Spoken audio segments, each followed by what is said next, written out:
Assalamualaikum semua. Apa yang kita nak bincangkan hari ini adalah berkenaan dengan air ketum ataupun nama saintifiknya Metrogena speciosa, atau nama panggilan orang Melayu adalah ketum, atau di setengah-setengah tempat dipanggil pokok biak, manakala dalam bahasa Inggeris dipanggil kartum. Di Thailand dia dipanggil kakwang. Pokok ketum di Malaysia terkenal dua jenis, iaitu ketum berurat merah dan ketum berurat hijau. Dan dikabarkan ketum berurat merah mempunyai khasiat yang lebih tinggi ataupun lebih baik berbanding ketum berurat hijau.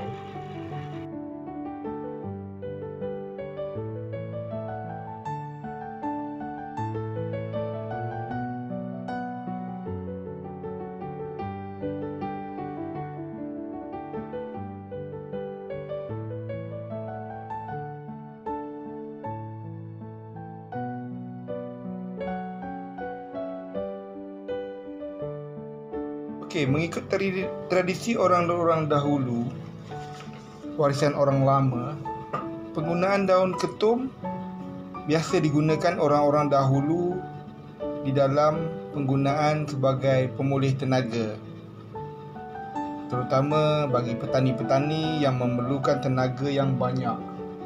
Selain itu juga dia dikatakan sebagai pemulih tenaga bagi wanita lepas bersalin. Ia juga digunakan untuk membuang angin di dalam badan. Selain daripada sebagai pemulih tenaga, dikabarkan ada testimoni mengatakan bahawa air daun ketum ini berjaya merawat pengidap kencing manis tegar yang dahulunya terpaksa menggunakan insulin, tetapi setelah dia menggunakan amalan meminum air ketum yang tidak dicampurkan dengan apa-apa bahan, mengikut sukatan tertentu, dan ia pulih dan tidak perlu lagi menggunakan insulin sebagai bahan rawatan kencing manis beliau. Daripada kencing manis, dikabarkan ia juga mampu menurunkan tekanan darah tinggi bagi pengidap-pengidap darah tinggi. Sejauh mana kebenarannya, hanya pengamal-pengamalnya yang mengetahui hakikat sebenar khasiat daun ketum. Setelah sekian lama dia digunakan sebagai suatu herba, sebagai pemulih tenaga orang-orang dahulu, tetapi semenjak tahun 2003 dia mula terkenal dan menjadi suatu bahan yang digunakan sebagai bahan yang menghayalkan, malah menjadi satu ketagihan.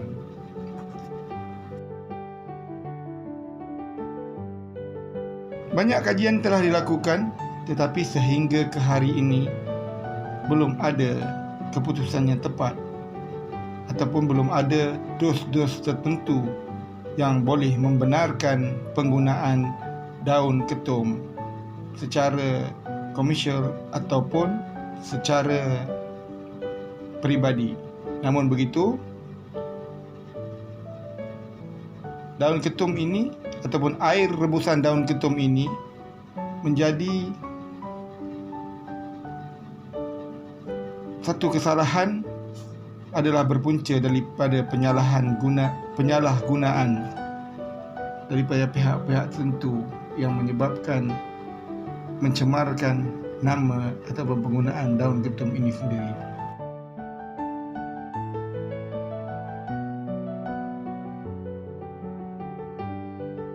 Sehingga ke hari ini belum ada pun satu kajian yang mengatakan ataupun kajian yang tepat sama ada ia membenarkan penggunaan daun ketum ataupun menghalangnya terus untuk digunakan. Tapi daripada zaman berzaman, ia sangat berkesan digunakan oleh orang-orang dahulu. Sebagai contoh, di Thailand sehingga tahun 2013, Kementerian Kehakiman Thailand mencadangkan penyingkiran ketum daripada senarai dadah kategori 5 Undang-Undang Narkotik tahun 1979. Manakala di Malaysia, di negara kita, daun ketum dikategorikan sebagai bahan psikotropik. Oleh itu, ia dikawal di bawah Akta Racun 1952 dan telah disenaraikan dalam jadual ketiga racun. Memiliki penjualan, mengimport, mengeksport, penghilangan. Jika sabit kesalahan, denda dikenakan di bawah Seksyen 30/5 Akta Racun 1952, iaitu denda tidak melebihi RM10,000 atau 4 tahun penjara atau kedua-duanya sekali.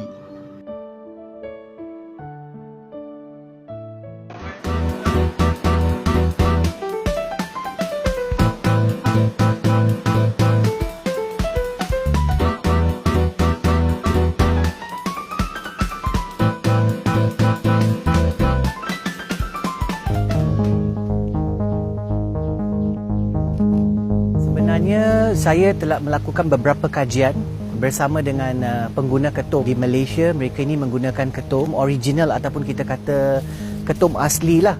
Saya percaya pengambilan ketum jangka panjang tidak boleh menyebabkan apa-apa kesan buruk. Kalau kita kata ketum boleh mengakibatkan ketagihan, mengapa permintaan syabu, heroin dan ganja lagi tinggi berbanding dengan ketum? There will not be any drugs in the country. Everybody will be moving towards ketum. Semua orang akan guna ketum. Mengapa nak guna benda yang lain? Sebenarnya, ketum is not addictive as other illicit drugs. Dalam kajian saya selalu nampak mereka yang guna ketum adalah penagih yang sangkut dengan dadah. Sekarang dia guna ketum untuk keluar daripada masalah dia. Penagih heroin akan guna daun ketum untuk mengurangkan gian. Gian is actually withdrawal symptom. So mereka gunakan ketum untuk mengawal gian. Ataupun kita boleh kata satu substitute yang selamat sebab dia mempunyai kesan analgesic. Dia dapat menghilangkan ataupun mematikan ataupun mengurangkan kesan gian. So you can actually use ketum as a harm reduction component, membantu penagih di luar di sana yang tidak mendapatkan akses kepada rawatan. Mereka boleh guna ketum untuk berhenti daripada pengambilan heroin. I've been interested in studying kratom for almost 15 years now, and have been working on this as a potential treatment in the United States for opium addiction or prescription. Because the opioid crisis in the United States is so bad now, we're losing over 115 people each day from opioid overdose. And so if we can reduce that number by using some treatments, maybe this would be advantageous. We believe in my laboratory, and at least all of my collaborators, that this has great potential to help reduce that. It may not be the answer to solve the problem, but it has the potential to help intervene and reduce this number of deaths that we're seeing each day. Ada yang kata ketum boleh merosakkan hati, buah pinggang dan sebagainya. Mengapa tidak berlakunya kes kematian di Malaysia? Yang kita nampak banyak kes-kes overdose, masalah-masalah keracunan, toxicity yang berpunca daripada pengambilan ais, heroin, ganja dan sebagainya dilaporkan. Tetapi mengapa ketum tak ada kes?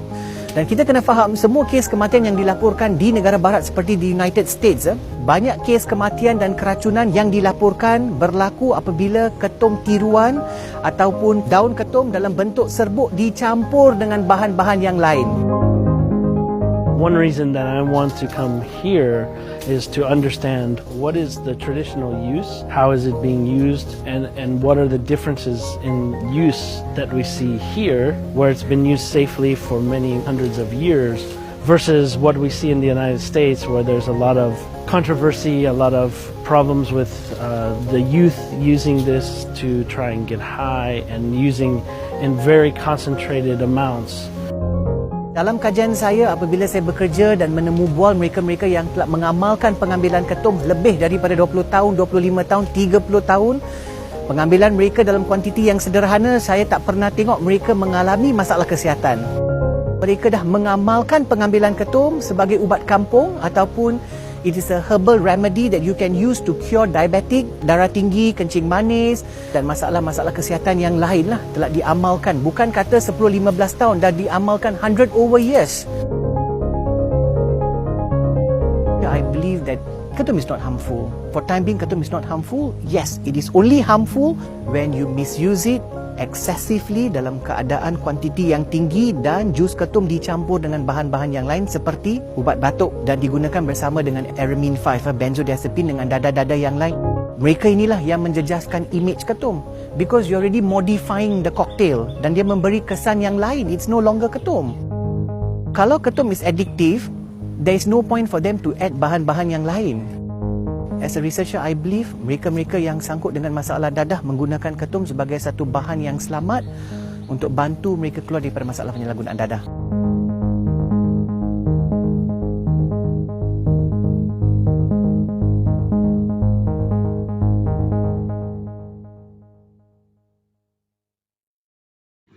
Semoga satu hari nanti akan ditemukan satu kajian yang tepat seandainya ketum ataupun air ketum dapat memberi manfaat dalam perubatan di Malaysia ataupun di dunia. Sekian, terima kasih daripada saya. Semoga perbincangan ini memberi manfaat buat semua. Assalamualaikum.